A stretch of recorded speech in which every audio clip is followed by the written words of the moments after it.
Hello guys, welcome to today's Topic TV. Dito sa Las Piñas City Public Market, isang tindera ang nasalisihan ng isang magnanakaw ng perang pambayad sana ng kalakal na gulay. Makikita sa video ang pagpasok sa palengke ng isang babae o tomboy na ito bandang alas 12 ng tanghali araw ng linggo. Dumirdiretso ito hanggang sa loob.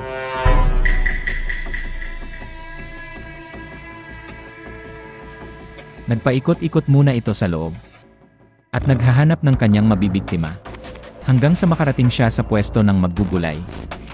Dito ay napansin kaagad niya ang lagayan ng pera ng tindera kaya tumapat siya rito.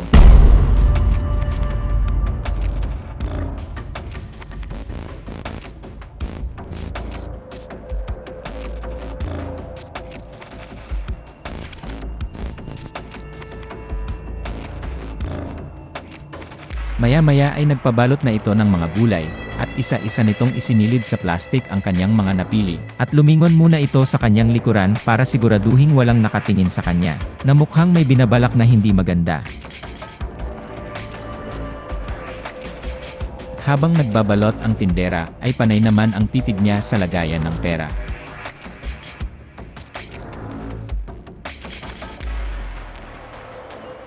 At muli itong lumingon sa kanyang likuran para tingnan kung may taong nakatingin sa kanya. At nang tumalikod ang tindera, ay tinakpan nito ang perahan sa pamamagitan ng isang plastik na mais na kanyang binalot kanina, at sinubukan nitong daklutin ang pera sa loob, subalit nag-alangan ito nang tumagilid ang tindera.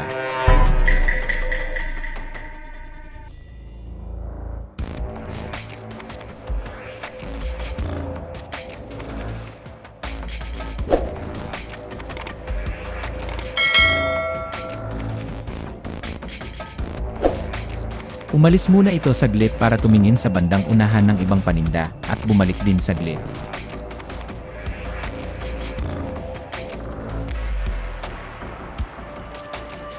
At muli nitong ipinatong sa ibabaw ang kanyang bitbit na plastik.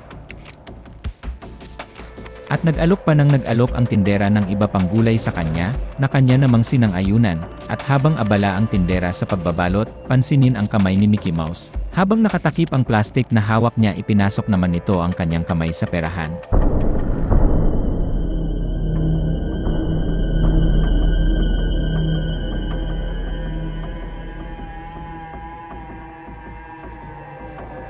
At paglagpas ng lalaking dumaan sa tabi niya, agad naman itong dinaklot ang isang bogus na pera at inipit sa kanyang dalang payong. Habang ang tindera na may walang kaalam-alam sa ginawa ng kawatan. Patuloy itong nagbalot ng kanyang mga paninda na ang akala niya ay kukunin at bibilhin ng kanyang customer na isa palang kawatan.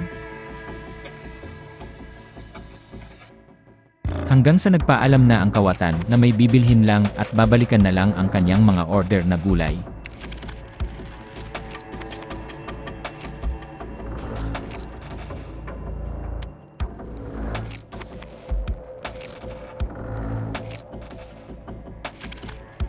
Inalok pa ulit ng tindera ang kawatan at agad naman itong sumang-ayon.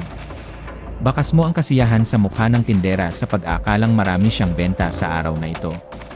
Subalit ang hindi niya alam ay natangay na ng kawatan ang noon sanay pambayad niya ng kalakal na gulay na kanyang order na nagkakahalagang 8,150 pesos. At hindi alam ng tindera na nandoon pala nakalagay ang perang iyon. Makikita sa video ang kanyang kasamang batang babae na kanyang anak-anakan, at bago pa man nangyari ang insidente, ay i-flashback muna natin ang mga pangyayari. Medyo maaga-aga pa noon dahil araw ng linggo, nang makaipon na sila ng 8,150 pesos na pambayad ng kalakal na gulay. Makikita sa video na iniabot ng tindera sa kanyang kasamang bata ang pera. Dahil siya ang kanyang inuutusang taga-bayad ng kanyang kalakal sa kanyang mga panindang gulay. Makikitang binilang-bilang niya muna ito para siguraduhing eksakto at tama ang kanyang pambayad na pera.